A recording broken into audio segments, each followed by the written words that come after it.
Our philosophy at CFS really is about helping companies be strategic and enabling them to apply for a smaller number of grants with a higher dollar value and a much higher chance of success for each one. I think that is the most effective way that we have seen, and it's also the most respectful of companies' time and resources, time always being the most precious resource in a company, especially in a startup.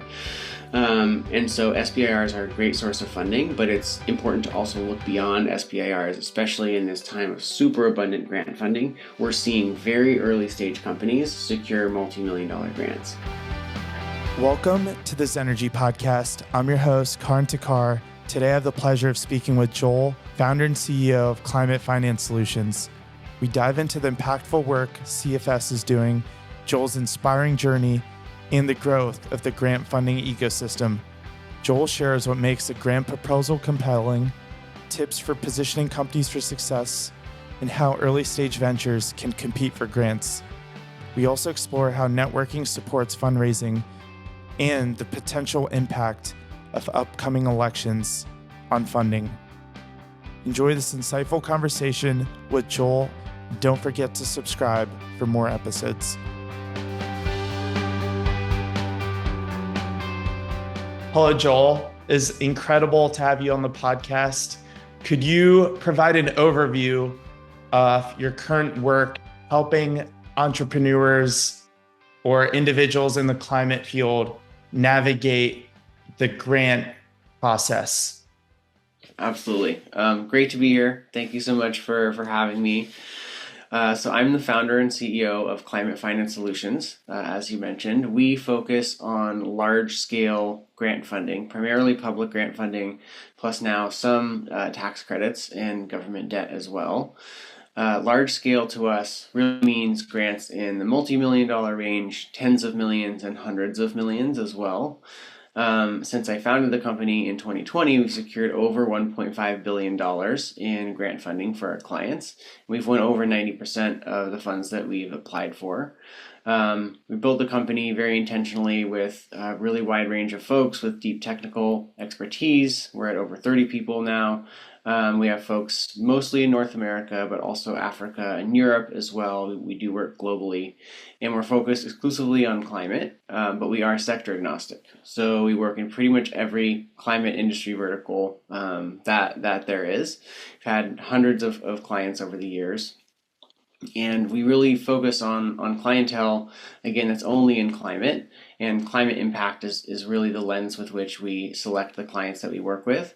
We also have an equity and justice lens, both in terms of who the clients are and the projects that they're doing. I think that's really important for everyone in the climate space to pay attention to, and really is essential in effectively addressing the climate challenge. We provide services for climate entrepreneurs throughout the grant's life cycle. So basically everything from grant identification and assessment through funding strategy, funder engagement, proposal development.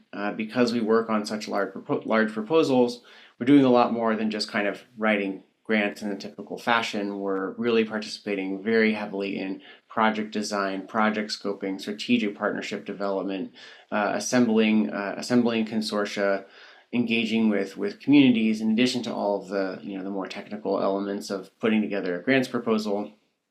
We also provide post-award management services, so helping the clients once they win a grant award through the contracting cycle, which oftentimes requires renegotiation of budgets and scopes of work, as well as kind of full service post-award management, in addition to some services on top of that post-award management, like moving forward with community benefit plans. I feel like CFS and others like us really are kind of key ecosystem enablers, supporting both entrepreneurs and others in the ecosystem. And this has been borne out by talking to people at the Department of Energy and other funders, really supporting them as well in selecting, being very selective with the companies that we work with and helping the right companies and projects actually secure the funding that's out there. And then also through the work that we're doing, making the funded projects more successful and better and more effective at addressing climate. We also focus on large scale funding, partly because it's harder and there are really fewer people and fewer consultancies that know how to do it, but it's really filling the critical funding gap. I think there's a huge amount of conversation these days about kind of cracking the nut of financing for first of a kind or folk, FOAK, however you want to say it, first of a kind commercial scale plants. I think in my view, and many folks know that grants are a really critical component of this type of de-risking and helping crowd in private investment and debt for these risky large plants. And so we've won multiple grants in the tens and hundreds of millions of dollars for first of a kind commercial scale plants. And I think these projects have been instrumental in moving entire industries forward in some cases. So we're very honored to be able to play some role in helping support entrepreneurs in this critical ecosystem. Thank you for providing that overview. There's a lot to unpack there, and I'm excited to dive into it. My goal for this discussion is to hopefully unveil and make more clear the grant process and like how entrepreneurs or people who work at organizations that are looking to tap into grants can access the funding that is out there, because as you mentioned, it is such an important part of the capital stack. And that's why I was so excited to have you on, because as I previously mentioned, I haven't really spoken to many people who exclusively focus on this piece of the capital stack. And you were mentioning being an enabler to help organizations or individuals be able to navigate the process. And I'd love to just kick it off before diving into the nitty gritty with understanding how exactly you came up with that idea to launch Climate Finance Solutions. You mentioned spoke with folks at the Department of Energy and others. Could you provide a brief story on like how this idea ultimately came about? Because you managed to help people tap into a significant amount of funding in just a few years, which is really impressive, and love to hear the origin story behind the company. Yeah, I mean it's funny. I think most people, if not all people who are working in grants, didn't really set out to have a career in grants. It's something that you kind of do along the way in your career, and you realize that you're good at it, and people keep asking you to do it, and it kind of goes from there. And I think every single person who works fully in grants that I've talked to is more or less the same story. So as we were talking about before we came on, I I grew up in a very rural part of Northern California. This is where all the really big redwood trees are. My dad was a biologist, so we had climate change being discussed in my house in the 90s when I was a kid. When I went into undergrad, I knew that I had to work on climate. Actually started my career on the board of directors of a granting agency. So I've been working in climate grants since the early 2000s. And really have understood the importance of this type of funding kind of throughout my career. Worked in climate pretty much every job that I've done, but a very wide range of positions that I actually think really helps with doing this wide range of grants that we do now. Worked in academic research, worked at a state regulatory agency, worked in bioenergy, doing engineering, manufacturing, project development, fundraising. That company was working both in the U.S. and in 40 different countries around the world. I got recruited after that to do fundraising for a climate-related sustainable development company that was working in Africa and lived abroad for a while. About the last 15 years or so of that work was really working in and around climate startups. And in addition to the other roles that I had, starting kind of to an increasing degree, helping them secure tens of millions in grant fundings. And over time, my role more or less transformed into helping secure grant funding. About the last 15 years or so within all of those roles, I was working in and around climate startups. And transforming my role over time more or less to helping them secure millions of dollars in grant funding. And, through securing that grant funding and implementing those grant projects, really saw how this very particular form of capital could really transform a company's trajectory and accelerate them toward scale. And after coming back to the US, I founded CFS in early 2020, really with the idea of enabling me to scale my impact and do this work for many different companies at once, not just one at a time. At that time, kind of having been in the ecosystem and seeing the increase in grant funding, and it was really hitting an inflection point around that time. I wanted to make sure that the highest impact climate companies were able to access this really big new wave of grant funding that was coming into the ecosystem. Makes a lot of sense, and very cool that you have so much experience helping climate startups and other organizations tap into grant funding. So from your perspective, has the grant funding ecosystem really grown in the past few years, and what has driven that, if so? Yeah, there's really been a massive expansion of climate grant funding in recent years, and the main driver of that really has been just the opening of the floodgates of public funding. We've done some analysis at CFS. We're approaching about $100 billion a year in U.S. federal agency climate spending. So that's not taking account into tax credits or anything like that, just federal agency climate spending, of which grants are a very significant part. And we're also seeing, within that trend, not just increases in the total amount of funding, but also in the sizes of the awards. So whereas, just like 3-4 years ago, 5 years ago, grants in the tens and hundreds of millions were quite rare, especially in the hundreds of millions. They're basically commonplace. We're seeing grants in the tens, hundreds of millions coming out every single week. And that's not just from the U.S. federal government, although they've applied about $500 billion to climate in just the last few years. But the really big increases in grant fundings are coming from U.S. states. The European Union a few years ago put out a $600 billion Green Deal. Other national governments around the world, also to somewhat of a lesser degree, but also philanthropies and the international climate finance system as well. And then the kind of broad-based increase is not just on the funder side, but it's kind of where the funding is going as well. So historically, most climate grants and climate funding was really going towards renewables, maybe some transportation. We're now seeing really, these other sectors that were previously very underfunded getting a lot more funding. So sectors like industrial decarbonization or carbon removal or, many, many others. So kind of having been in the space for a long time, there's definitely never been a better time to secure grant funding for climate.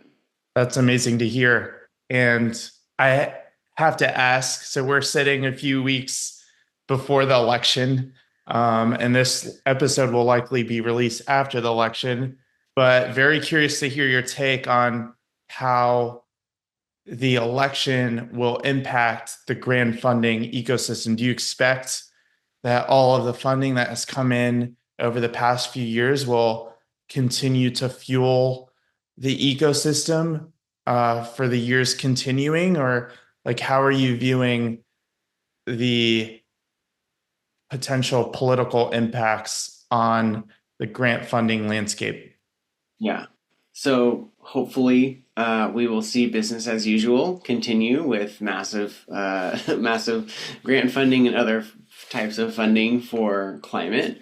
But even if the administration changes, I get this question all the time, pretty much every day. I think one thing that folks do worry about is funding that they already have, whether that's going to be clawed back. That's not going to be clawed back. Funding that's already been deployed is safe.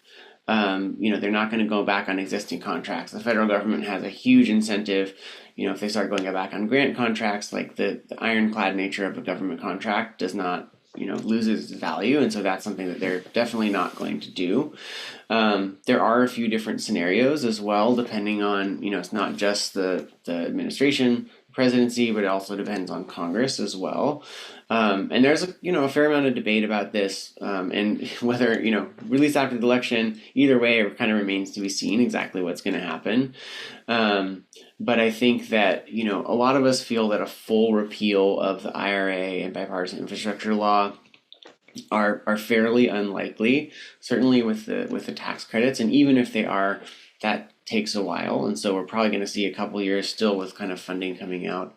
There are some kind of surprising areas of bipartisan agreement within climate, nuclear, grid upgrades, agriculture, carbon capture, advanced manufacturing, and again, like a lot of this climate funding, quote unquote climate funding, is things like R&D, advanced manufacturing. Those things are not climate specific, and so a lot of those things I think will maintain funding.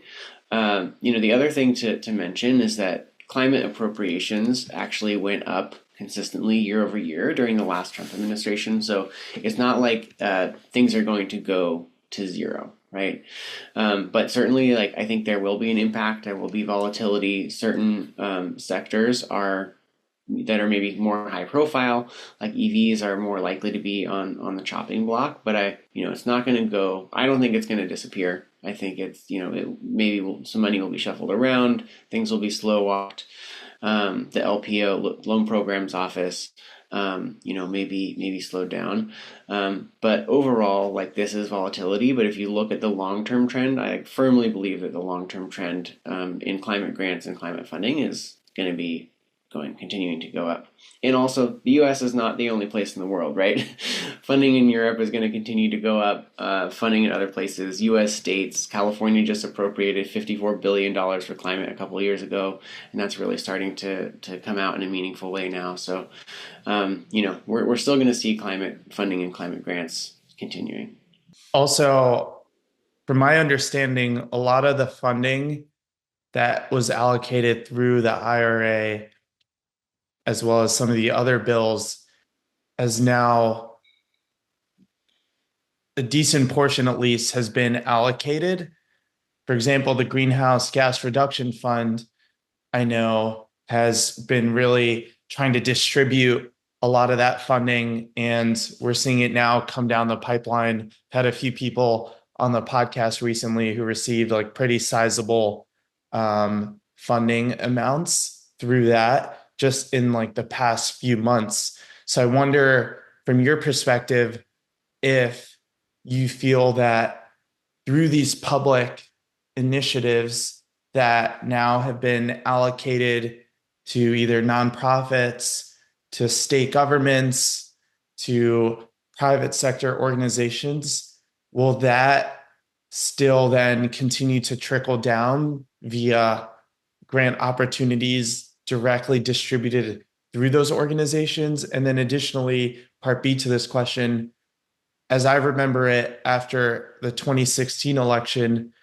there was a lot of funding that got allocated into government adjacent work in response to potential discomfort with the Trump administration taking hold of the government. So is that another potential outcome? Did you see more funding come into the government adjacent ecosystem, which then trickled down again and actually increased the amount of grants? Or, I wasn't super clued into the grant funding database, but would love to hear your perspective on that as well. The government, federal government in particular, is really pushing out as much funding as they possibly can. We're seeing incredible volume of grants being put out. The ones that are being put out now are probably not going to be approved until after the election, maybe after administration change. But even just the last year or two, they've really been pushing out a ton of funding. We were fortunate enough to be working on a successful GGRF grant for multi-$100 million grant there.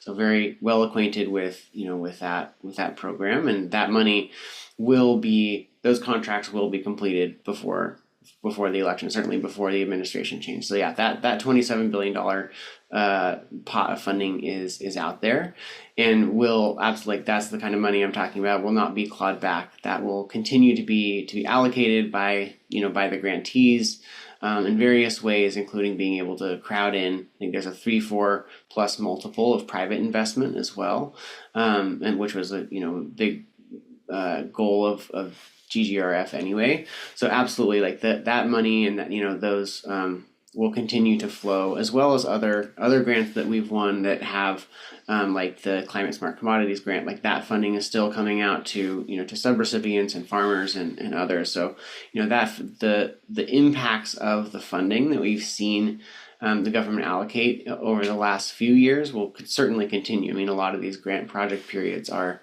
3, 5, sometimes 7 years, and that's longer than a presidential administration. So we'll see the impacts of this funding certainly for many years to come. I think it was with the last election, it was kind of a unique confluence of factors. Like climate investment was really heating up at that time in 2020, 2021. And I do think that a fair amount of that was spurred by, somewhat lack of confidence that the government was going to continue to do stuff. I think there were other factors that influenced that as well.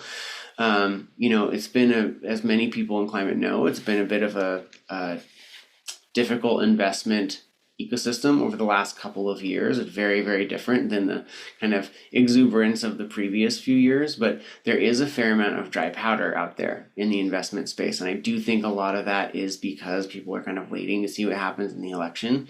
Either way, that funding is going to be deployed. So I think you're right to think that there's going to be some additional funding freed up.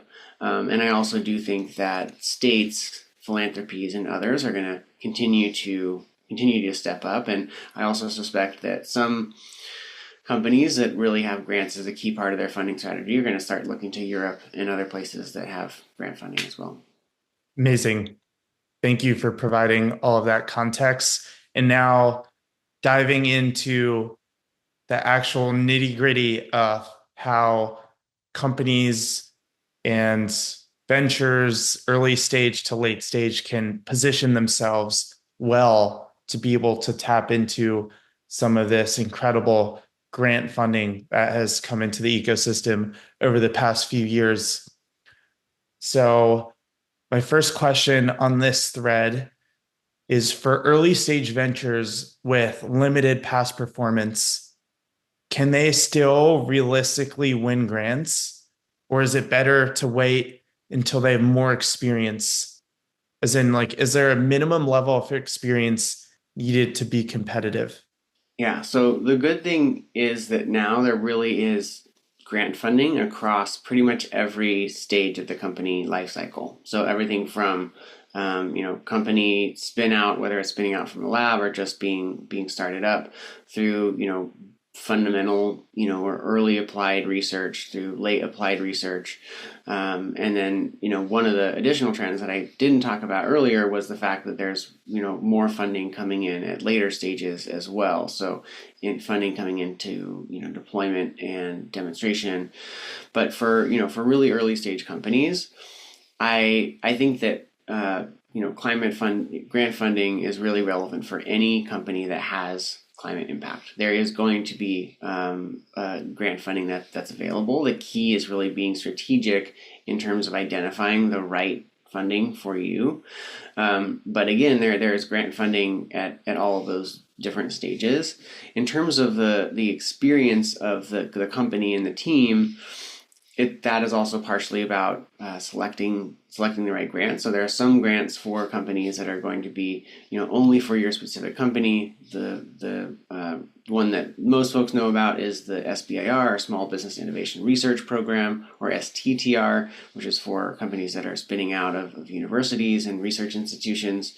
That's a relatively small amount of money. So, between phase 1 and phase 2, it can be, $800 to, $1.3 million, but it's still a decent chunk of change for an early stage company. Our philosophy at CFS really is about helping companies be strategic and enabling them to apply for a smaller number of grants with a higher dollar value and a much higher chance of success for each one. I think that is the most effective way that we have seen, and it's also the most respectful of companies' time and resources, time always being the most precious resource in a company, especially in a startup. And so SBIRs are a great source of funding, but it's important to also look beyond SBIRs, especially in this time of super abundant grant funding. We're seeing very early stage companies secure multi-million-dollar grants.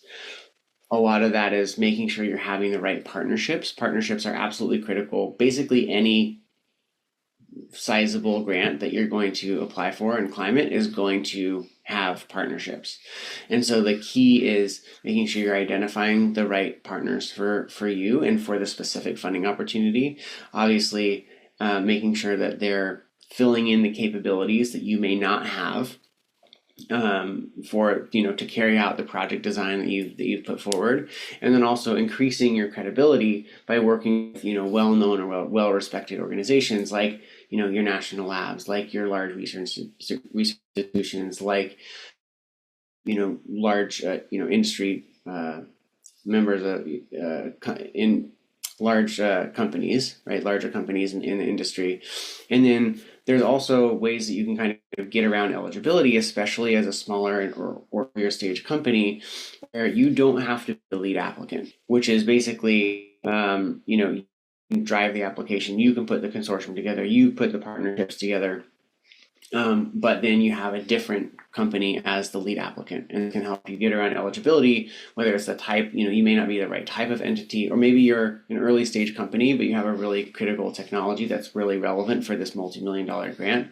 You assemble partners, you find the right lead applicant, and seen really early stage companies, fairly early, multi-million-dollar grants in that way. Got it.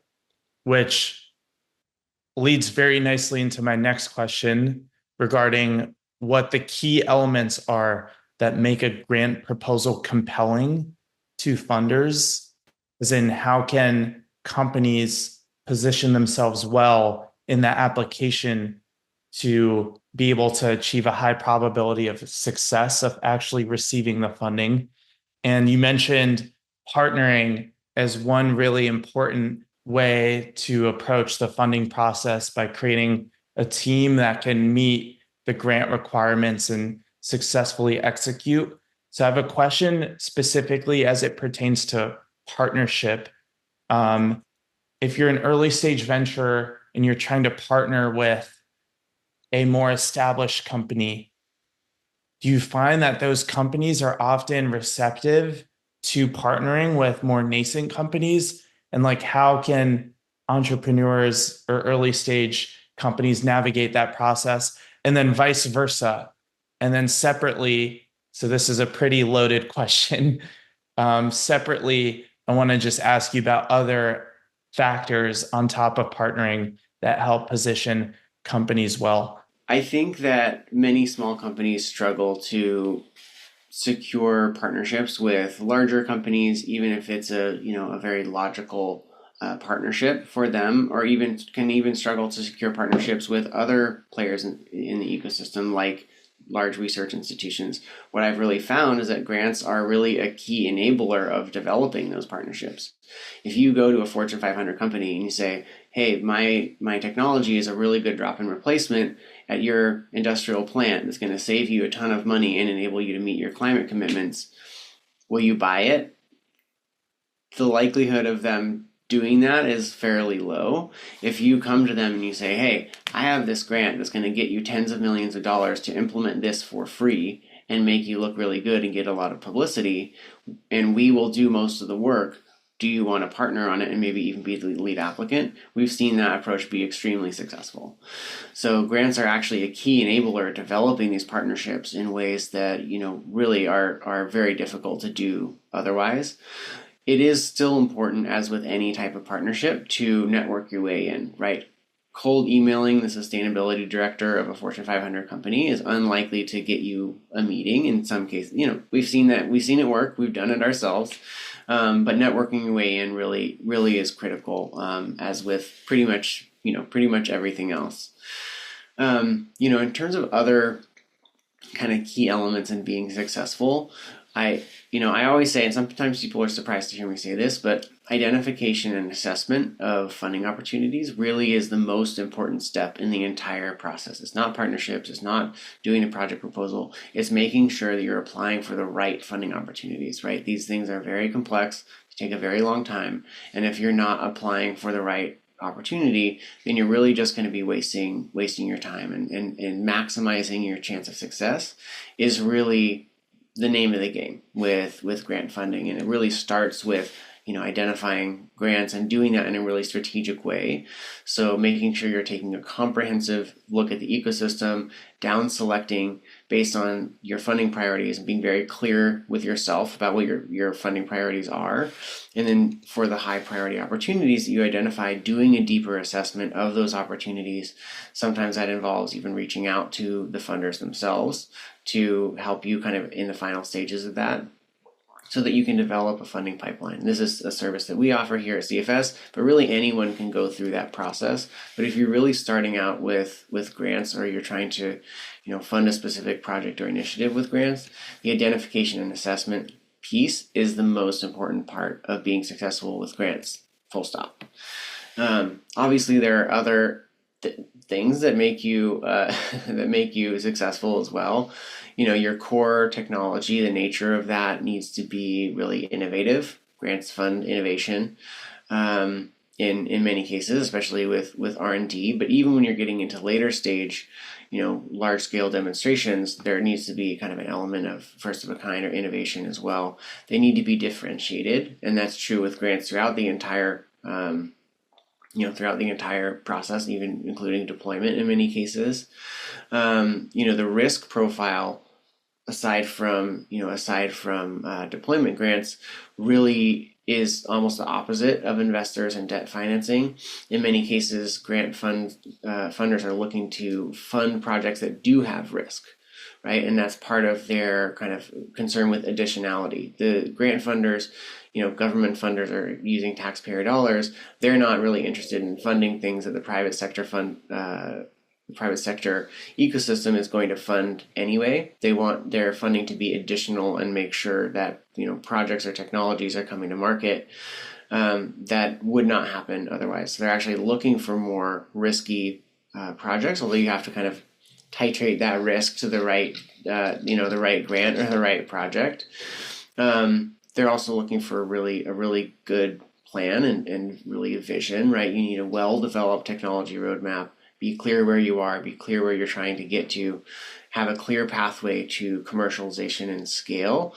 The clarity of that pathway varies depending on the stage of grant that you're looking at, but in any case you really need to have a good understanding of that, not only to be successful with grants, but also just to do identification and assessment properly. Your team is incredibly important internally, right? You need to have the right experience and capability. You give the funders confidence that you're going to be able to carry out the project. And not just carry out the project, but be able to take it beyond the project period. And, you can have the best technology in the world. If the team is not going to be able to get it commercialized and scale it, there's not going to be any impact. And impact is, one of the other elements that non-dilutive funders are really looking at. And then we also already talked about partnerships. I think, the partnerships need to be tailored to the specific project design that you've developed. But again, that's a critical element in every single grant that we do, given that we're working at a larger scale. You briefly touched upon this when you were talking about networking with the grant providers. Can you double click on that and just walk us through some best practices as it pertains to forming relationships with the organizations that are actually putting these grant opportunities out there? Yeah, this is a really critical element. Thank you for kind of diving into that. I mentioned that in kind of the suite of services that we offer as a critical piece of the process of being successful. And again, one of the ways that you can really increase your success rate that a lot of people don't do for whatever reason. And it's not easy, and it's kind of hard to figure out, and you kind of need some experience to do it effectively, but it's a really, really critical step. There are kind of multiple points at which you want to reach out to the agencies. When you're trying to assess the correct opportunities, oftentimes that is a good time to reach out to make sure that you're talking to a program manager, a program officer, to make sure that the work that you're doing is of interest to that agency, to that program, and make sure have them give you a thumbs up or thumbs down as to whether it's even a good fit. If it is, trying to get as much information as you can in terms of the scope, and project design that you need to do to be successful. And then also doing a similar process based on the individual funding opportunity once you decide to apply. If you have not done that during the assessment process, or even if you have, trying to get as much information as you can in order to be successful, and just getting yourself in front of the person that's going to be making a lot of those decisions in terms of whether the concept paper is going to be approved and shepherding it through the review process. It's also really important to be doing this work proactively. So even if there's not a specific funding opportunity, gone through kind of identification and assessment or an ecosystem mapping process as we do, there should be patterns that kind of pop out in terms of where is most of the funding coming from, where is the certain types of funding coming from, so you can really target the right people to talk to. There's a million people to talk to, so again, you want to be as strategic and efficient and effective with your time as you possibly can, and make sure you are pinpointing the people that are actually going to be making the decisions about what you're trying to do. And there are a number of different ways that you can be engaging with these agencies. We're talking about public funding agencies here, both federal and state and on other levels. There are kind of formal ways, which is like responding to requests for information, or participating in workshops, or participating in expert feedback sessions. The agencies really do pay attention to who are participating in those, and they really do appreciate that, because you're actually helping them in addition to helping yourself. Then you also want to have the kind of more informal, direct conversations with them. Meetings in person are great if you are in Washington, or in a state capital, or you can travel there, or where an agency is based. That's a great way to do it. But you can also email folks, ask for meetings, have Zoom calls. That's a huge amount of the engagement that we do here at CFS, and that can be really beneficial in creating those relationships that can be really long lasting and kind of help you throughout the entire process. I could genuinely talk about this all day, but unfortunately we have limited time. So as my final question, if you could provide one critical piece of advice to entrepreneurs or people working in organizations looking to access grant funding, what would you tell them? Yeah, I think that having an integrated fundraising strategy really is the key element for being successful with just in your company in general.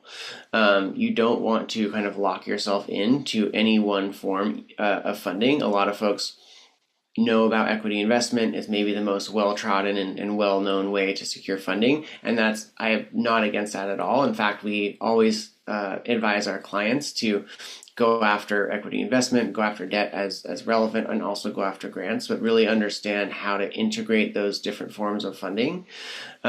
Each one of them has different benefits, different drawbacks, and so you can kind of use each one to mitigate the benefits and drawbacks of the other, right? Grants are very complex. They're very time consuming.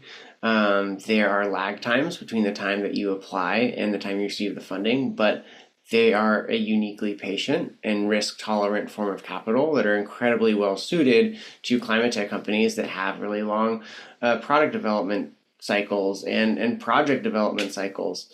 But equity investment has a really important place to play there too, with regard to grants, right? It gets you through those lag times. It helps you, do the co-financing. It helps give funders confidence that you're going to be able to carry on the project and scale the technology after the project period. So, and then also integrating debt financing, having a total capital stack, not just for your company, but for the specific projects that you're working on as well.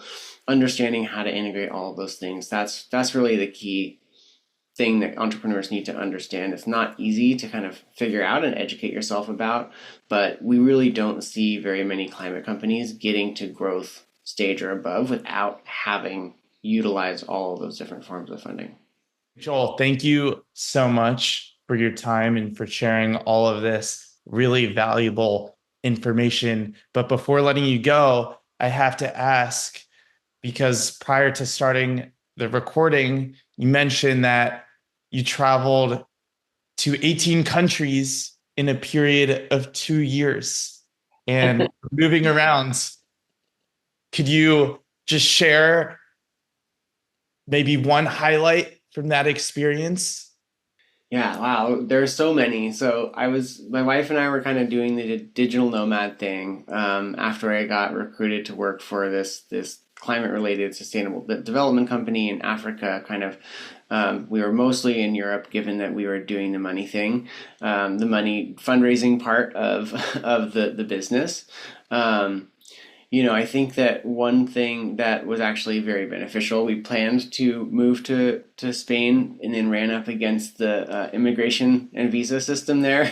And it was a very happy accident, given that, digital nomad life was really the way to go for us.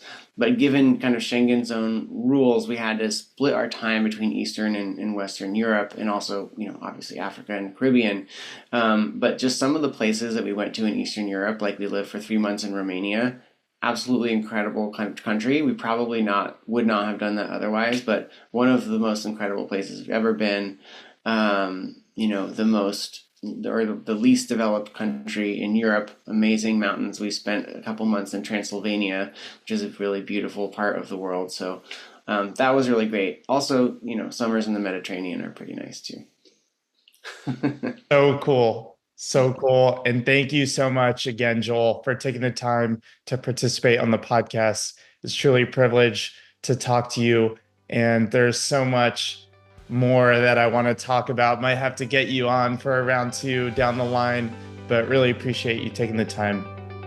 Of course, it's my pleasure. It was really fun. Thank you. Thanks so much for checking out the Zenergy Podcast. If you enjoyed today's episode, please take a moment to rate and subscribe to the podcast. It would mean so much to me and the rest of the team. We release episodes every Thursday, so stay tuned for all new episodes featuring industry leaders building a cleaner, greener future for us all. See you next time.